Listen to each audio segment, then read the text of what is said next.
She hadn't come 4 days by rail to be told she looked too young for the work. Emmett Vore said it without cruelty. That was what stayed with Mira Coulson longest. He stood in the yard of the Coldwater Freight Depot with his arms crossed and sawdust on his collar, and he looked at her the way a man looks at a supply order that arrived short, not angry, just noting the discrepancy. "I'm 28, she said. "I can see that." He turned back toward the freight shed. "Sid will show you where to put your things." That was the whole of their first conversation. Subscribe to Dusty Roads and ride this story all the way to the end. Drop a comment below. Tell me what city you're watching from. I want to see exactly how far this one travels. The advertisement had found Mira in a boarding house in Halifax, tucked inside the back pages of a shipping circular she'd been reading because there was nothing else to read and too much silence to sit with. Position wanted, capable woman for freight depot operations in British Columbia Territory. Correspondence, accounts, general household management, honest work. Right to Coldwater Depot, Ashcroft, BC. No mention of wages beyond room and board. No mention of the man who'd written it, or what he was, or what he'd lost. She'd written back the same evening. At 28, with her father's import firm 2 years in the ground, the embezzlement that had sunk it still fresh in her hands. She'd been the one to find it, too late to save anything but the truth, and a rented room that cost more than she was earning at the ledger work she'd managed to piece together since. Mira Coulson had looked at that advertisement and seen the only door in a hallway that had been going dark for some time. She had not told herself it would be easy. She had not told herself anything at all, except the thing she always told herself when the ground felt uncertain. Keep your head up and your hands useful. That's all you need. The train ride from Halifax to Ashcroft had taken 4 days, and crossed a country so wide it made her feel, by turns, terrified and entirely free. She'd watched the landscape change outside the window, the dense forests of Ontario giving way to the flat immensity of the prairies, and then the mountains rising in front of her like something the land had been building up to all along, the sky turning enormous and clear and ruthlessly beautiful. She'd eaten the food she'd packed, drunk water from a tin flask, and spoken to almost no one. She'd used the silence to prepare. She had not prepared herself for Emmett Vore. The Coldwater Freight Depot sat on a flat bench of land above a tributary that fed west toward the Fraser River, surrounded by pine and stone and a sky so open it made the one she'd grown up under feel modest. The buildings were solid, a main house, a freight shed twice its size, a stable, a smaller outbuilding she'd later learn was the office. Everything was built to function. Nothing had been built to welcome. Sid Colborne found her before she'd finished looking around. He was a stocky man in his 50s with a weathered face and the particular quality of someone who had been worried about something for a long time and had learned to carry it without it showing. He took her bag with the easy authority of a man who simply assumed people would let him be helpful. "He's like that with everyone," Sid said, as he led her toward the house. He hadn't looked at her when he said it, which told her he'd said it before, to other people, in this same yard. "How long?" she asked. His step slowed, going on 4 years now. She didn't ask what had happened 4 years ago. She filed it away instead, the way she'd learned to file things that mattered. The Coldwater house was larger than the advertisement had suggested, and emptier than she could have prepared for.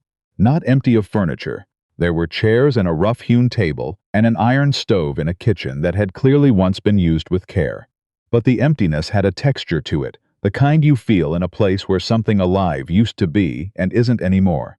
A pair of small boots sat beside the back door, too small to be anyone's who still lived here. A jar of dried wildflowers, gray with dust, stood on the windowsill above the basin. Mira set her bag down in the center of the kitchen floor and stood very still. Then she found the woodpile, started a fire in the stove, and began to take stock of what there was to work with. The list of duties Emmett left on the kitchen table the next morning was written in handwriting so blunt it looked carved rather than written. Kitchen, stores, accounts, correspondence. That last word had a line under it. She folded the paper and put it in her pocket and started on the kitchen.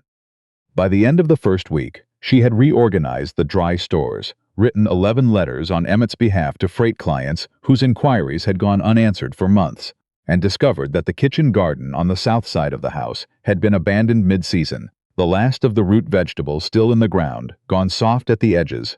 She dug what could be salvaged. It was cold work. Her knuckles ached by noon. She did it anyway. Sid watched all of this with an expression that moved through confusion and arrived somewhere near relief. "Most women who answer an ad like that," he said one afternoon, catching her on her way back from the garden with a basket of turnips and the last of the kale, "they last about a month before they want the next stage south." "Is that right?" Mira said. "It's the quiet that gets them," Sid said, "and the winter." And he tilted his head toward the freight shed where Emmett's voice could be heard giving instructions to one of the hands, flat and unhurried. "Mr. Vore is not the easiest man." "No," she agreed, "he isn't." Sid looked at her sideways. "But you're still here." "I'm still here," she said, and kept walking. The accounts were worse than she'd expected. She found them on a Thursday. 3 ledger books, stacked in the office behind the freight shed, the most recent barely half-filled, entries trailing off in the spring of the previous year as though whoever had been keeping them had simply stopped mid-thought. She lit the lamp and set to work and did not stop until the light outside had been dark for a long time. What she found made her set down her pen and press both hands flat on the desk. The loan was recorded under the name of Hector Lamb, a substantial sum extended to the depot 3 years prior, the terms noted in Emmett's own hand on the day of signing. The rate he had recorded was clear. But the rate Lamb was collecting, which she cross-referenced through the payment records, was not the same rate. The difference was not small. Compounded forward across the remaining term of the loan, it amounted to a gap that would make the spring payment nearly impossible to meet. And at the bottom of the record, copied by Emmett himself from the original agreement, was a clause she read 3 times to be certain she had read correctly. In the event of default, the creditor retains first right of claim on all depot property, including the river access license. She closed the ledger. She sat in the cold office for a while. Then she went inside and ate supper and answered Emmett's single question about the freight manifest, and went to bed and lay awake thinking until past midnight. 3 days later, she found him in the freight shed before full light and waited in the doorway until he looked up. "Mr. Vore," she said, "I need to ask you something plainly, and I need you to answer me plainly." He straightened slowly. "All right." "The Lamb loan," she said. "What rate did he quote you when you signed?" The change in his face was immediate. The shutters she'd been learning to read came down. "That's private business."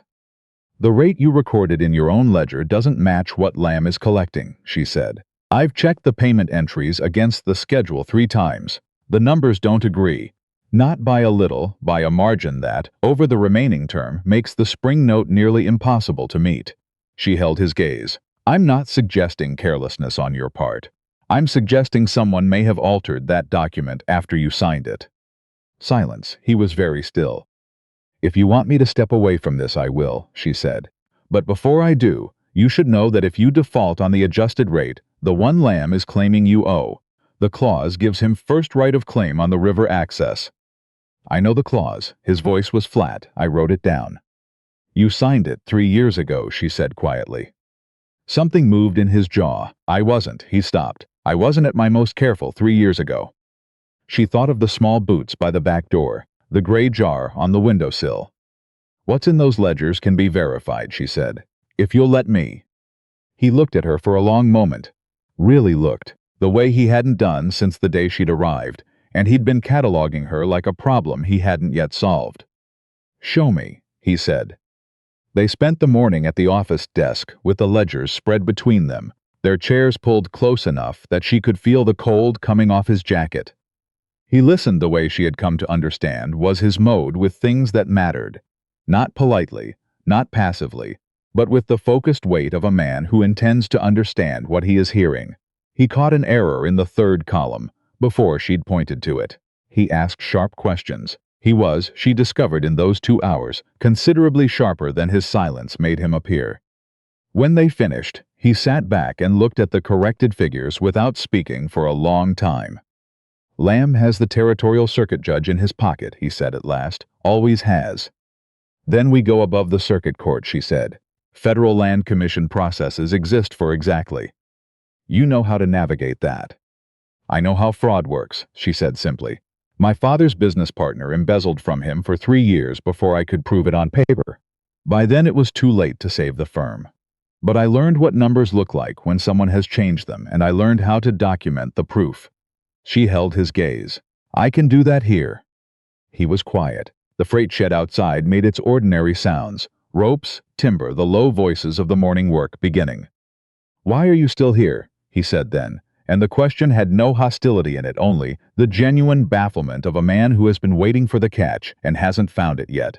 You've been here 6 weeks. This is not your fight. You could take the next stage to Kamloops and have nothing to lose. She looked at him steadily. I came because this was the only door I could find, she said. I stayed because I could see this depot had good bones. And I'm still here. She paused and let the honest thing be honest, because I think there's still something worth saving. The depot, and maybe the man who runs it. He stood abruptly, the way he did when something had gotten closer to the surface than he was ready for. But before he left, he stopped in the doorway. The river access has been in this family since my grandfather built the first crossing here, he said, without turning around. My son was supposed to inherit it. Then he went back to work. Mira sat at the desk alone, her hands folded on the ledger, and let herself feel the full weight of what had just been said. The warning came from Edith McCrae. Edith ran the post counter in the settlement of Coldwater Crossing, with the authority of a woman who understood that information and community were the same resource managed differently, and she watched Mira sign for the depot's correspondence with the focused attention of someone who has already formed an opinion and is confirming it. Lamb's been asking about you, Edith said. Who you are, where you came from, whether the arrangement at the depot is properly recorded. Mira kept her face very still. Is that so? He's also been talking in town, saying a newcomer is meddling in settled business. Edith folded her hands on the counter. Some people are listening, some aren't. She paused.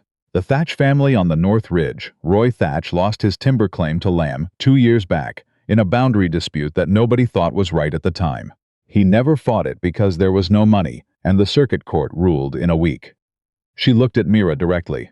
I've been watching Hector Lamb acquire land in this county for 15 years. You're the first person who has looked at Emmett Vor's books. I thought you should know you're not looking in an empty room. Mira thanked her and drove back to the depot and told Emmett everything. He listened without interrupting. When she finished, he said, Roy Thatch and I went to the same school. His father and mine cut timber together on the North Fork the year I was born. Go talk to him, she said, today. And you? I'm going to the land records office in Ashcroft, she said. If this is a pattern across multiple properties, we don't just have a case about the depot's loan rate. We have a case about Lamb's entire operation in this county. A case that size carries different legal protections. He looked at her for a long moment. Then he said, There's a federal land solicitor in Kamloops, man named Brecht. I went to school with his younger brother. Write to him tonight, she said. It might not come to anything. Or it might come to everything, she said. Write the letter. The land records office in Ashcroft was managed by a nervous young clerk who told her the records were restricted to registered claim parties. She cited the relevant sections of the Dominion Lands Act at him, clearly and without particular emotion. He retrieved the records. She was deep into the cabinet filings when she heard the outer door open, and then a voice she hadn't heard before, smooth, unhurried, the voice of a man accustomed to rooms shaping themselves around him. Hector Lamb was large, well-dressed, near 60, with the easy bearing of a man who had never had to move quickly because things had always come to him. He didn't seem surprised to see her. That told her everything. Mrs. Vore, he said pleasantly. Miss Coulson, she said. My mistake. He smiled. You've been asking questions around the county. I'd encourage you to consider carefully what you're stepping into. This is a matter between Mr. Vore and me. It's been a matter between us for 3 years, and it will resolve itself the way these things do. With you owning the river access, she said. Something behind his eyes went flat and still. He moved toward her steadily. I'd hate for a newcomer to find herself in a difficult position for the sake of a complication that was never hers. She gathered her papers from the counter and looked at him directly. I came to Coldwater Depot 6 weeks ago, she said, and in that time I have found loan figures that don't match, and at least 2 other families in this county who lost property under terms nearly identical to Mr. Vore's. This became my concern the moment I opened the ledger. She walked out without looking back. She sat in the wagon seat and held the reins until her hands steadied. They steadied faster than she'd expected. She told Emmett that evening, all of it. He listened the way he always listened, without movement, without interruption. When she finished, the silence in the kitchen had a different quality than the usual kind. Charged. Gathered. "He put his hand on you," Emmett said. His voice was entirely controlled, which she had learned was its most dangerous register. "He let go when I asked him to," she said. "What matters now is what I found in those records." She spread her notes on the kitchen table. 4 cases, the thatch timber claim, a water license dispute on the North Fork, 2 smaller parcel acquisitions, all involving prior loans from Lamb's Enterprises, all resolved through the territorial court, all in Lamb's favor within a week of filing. "He's done this for 15 years, she said. Each case looked isolated because no one had reason to look across all of them at once. Emmett studied the notes for a long time. "I had reason," she said quietly. He looked up, and in that look was something she hadn't seen before. Not the closed, careful distance she had been navigating for 6 weeks, but something underneath it. Something that had been working its way toward the surface across cold mornings and late nights and hard, honest words spoken in lamplight, and was nearly there. "What do we do first?" he said. Brecht's reply came from Kamloops 8 days later. The federal solicitor would take the case. He needed the original loan document, the one Lamb held, not Emmett's copy. Without physical evidence of the alteration, the case rested entirely on testimony. With it, the discrepancy would be demonstrable. "We can't compel him to produce it without filing," Emmett said. "Filing triggers discovery," she said. "Brecht can petition the court to compel production of the original. But there's a window." She set Brecht's letter down. "If Lamb moves to call in the debt before the court issues an injunction protecting the property, the default clause gives him a legal avenue to the deed before any judge can rule." She met his eyes. "We need affidavits from the other families first. Enough corroborating evidence that a federal judge can issue an emergency injunction protecting all contested properties in the county, not just yours. We need to close the gap." Emmett was quiet. Then he said, "Roy Thatch said yes. And Edith McCrae has 15 years of land transfer records she's been keeping on her own," Mira said. "We have more than we think." They worked for 10 days. Emmett rode out to talk to families and she drafted statements, and they met each evening at the kitchen table, and she listened to what he'd learned and asked questions and added names to her list. She watched him change across those evenings in a way she couldn't have predicted at the beginning, watched the community that had felt unbearable to him in grief begin to feel like something else, like ground. On the 7th evening he came back and said, "Roy Thatch wants to ride with me to the records office when we file. Stand there while I do it." "How many people did Lamb wrong in this county?" she said. "More than did anything about it," Emmett said. He sat down at the table. "People were waiting for someone to start the line. Nobody wanted to be first." She looked at him. "Who told them I went first?" "Sid," he said, "and then Edith, and then it traveled." Something moved in his face, something quiet and significant. "You walked into that records office with Lamb standing in front of you, and you didn't back down. People noticed." She hadn't told anyone she'd been frightened, that her hands had been shaking in the wagon all the way back to the depot. He seemed to know. "That's what makes it matter," he said. They looked at each other across the kitchen table, and the careful distance between them, always measured, always maintained, felt for a moment like something they had both forgotten why they'd started. Lamb moved on a Wednesday. A courier arrived with a formal notice. The loan was being accelerated to full repayment effective end of month, citing non-compliance with the adjust payment schedule. The legal language was precise and nearly certainly airtight in the territorial court. Mira read it twice, then wrote one sentence and sent it with the fastest hand to find Emmett in the south yard. "He's moved. Come in." She had the emergency filing ready on the desk when he arrived. He read it. He looked up. "How long have you been preparing this?" "Since I found the ledger," she said. "I didn't know when he'd move. I knew he would." He stared at her. "You didn't tell me." "I didn't want you carrying a contingency plan when you were doing the work that only you could do, building trust with those families, getting the statements." She held his gaze steady. "This part I could handle." He looked at her for one long moment. Then he put on his coat, picked up the filing, and walked out to ride for the telegraph office. She sat at the desk in the empty freight office and listened to the river through the wall. She had learned from Sid one quiet evening over tea what the river had taken from Emmett 4 years ago, his wife Dory, their son Robbie, 3 years old, who had been afraid of horses until he was 2.5, and then was afraid of nothing at all, a wall of meltwater from the North Branch. Emmett had been in the freight shed. He had heard the river change. She looked at the window. The pine hills above the opposite bank were turning in the autumn, patches of rust and amber showing through the dark green. She understood now why he had built walls. She also understood now, she had understood it since the night Sid told her plainly that Emmett had not placed the advertisement until Sid told him the depot was killing him, that somewhere underneath 4 years of accumulated silence, something in Emmett Vore had not agreed to stop, had reached out anyway, not knowing what it was reaching for, just reaching.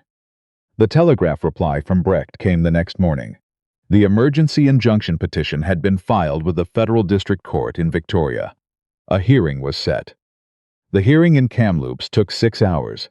Mira presented the ledger analysis.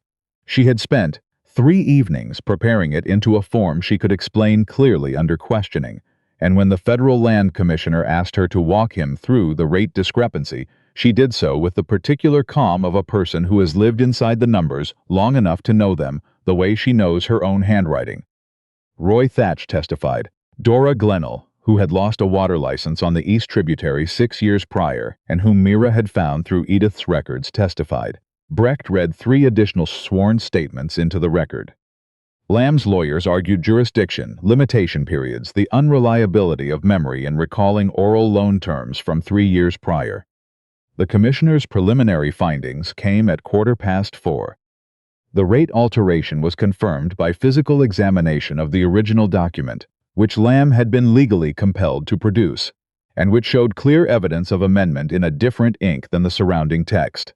The pattern across 4 properties was documented and corroborated. The default claim against Coldwater Depot was ruled invalid.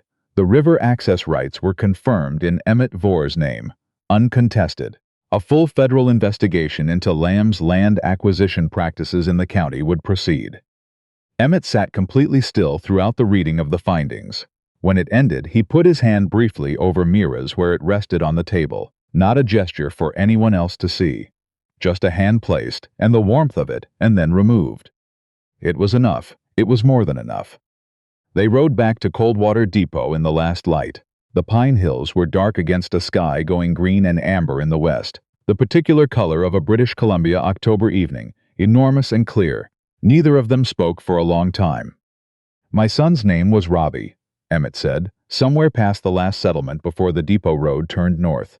"He said it the way you say something that has been waiting a long time for the right moment. Not raw, not performed, just true. He was 3 years old. He was afraid of horses until he was 2.5, and then he wasn't afraid of anything. He was quiet for a moment. He used to stand at the freight shed window and watch the river." Mira didn't speak. She let him have the space. "I couldn't look at the river for 2 years after," he said. "I could hear it, but I couldn't look at it." A pause. "I look at it now." "I know," she said. "I know you know." He didn't look at her when he said it, but his voice had changed. The careful flatness that had been there from the first day in the yard was gone, and what was underneath it was something steady and unguarded and very tired in the way that people are tired when they have been holding something alone for too long and have finally put part of it down. "That's not a small thing." "No," she agreed, "it isn't." They came down the last pitch of road and the depot appeared below them, lamplight in the windows, the tributary running dark and quick beyond it. Sid was in the yard. He'd been watching for them, she could tell by the way he was standing, and he saw their faces as they pulled in and asked nothing at all, just took the horse with a nod and a look that said he understood and was glad. Emmett and Mira went inside. She put the kettle on. He stood in the middle of the kitchen, and she could feel him gathering words with the same deliberate care he brought to everything. "I need you to know something," he said. She turned from the stove. He crossed the kitchen and stood in front of her, and he looked at her with the full weight of everything the past weeks had been, the ledgers, and the cold mornings, and the Ashcroft Records office, and the 6-hour hearing, and all the small, honest conversations that had built between them, plank by plank, like a river crossing built from what was on hand. He reached out and took both her hands, and held them with the careful deliberateness of a man who means exactly what he does. "This depot was falling apart when you came," he said. "I was letting it fall. I'd told myself it didn't matter." His voice was steady, but she could hear what the steadiness was costing him. "It mattered. I just needed someone to show up and remind me." She looked at him. Her heart was doing something simple and enormous that she had no words for, something that felt like ground, the particular safety of a place that is not just safe but chosen. "I'm not going anywhere," she said. "I know," he said, and the way he said it, not relieved, not grateful, but simply certain, as if it were a fact he had quietly come to count on, was the most honest thing anyone had ever said to her. He kissed her. It was not dramatic. It was quieter than that and more careful, the kind of kiss that says "I mean this and I know what it means," rather than one born of triumph or relief. When he pulled back, he kept her hands in his. "I don't know how to do this right," he said. "Neither does anyone," she said. "You just decide to, and figure it out from there." "I've been deciding for a while now," he said. "I know," she said. "I've been waiting for you to catch up." He made a sound that was somewhere between an exhale and a rough laugh, unpolished, unpracticed, the laugh of a man who has not used it regularly in years but is remembering how. Outside, the river ran on below the depot in the dark, over the same stones it had always run over. Not indifferent, she had decided long ago. Patient.